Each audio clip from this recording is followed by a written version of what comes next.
Hi, Warren Grieve, Football New South Wales coach educator.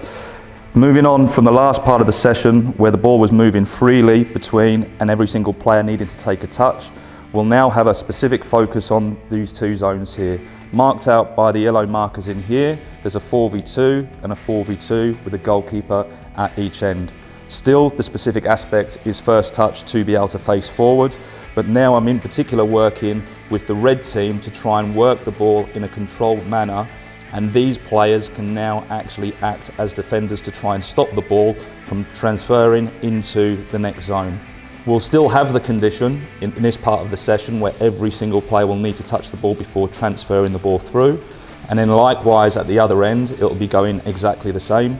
Still, the two defending players, the Reds in this zone, have to just defend passively, so they can try to block passing lanes, but they can't actually tackle at this moment in time.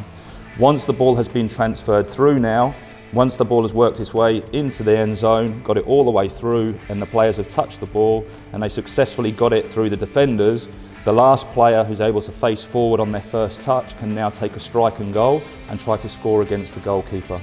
This is repeated at each end, ensuring that there's plenty of footballs to be able to circulate the ball in nice and quickly, and now really getting the players to focus on perception, decision making and execution.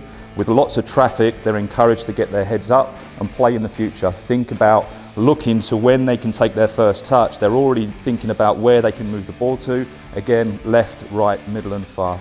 Keep this going, and then the final progression may be that once it goes in to here, the players, the defending players, are now active and they can actually win the ball back.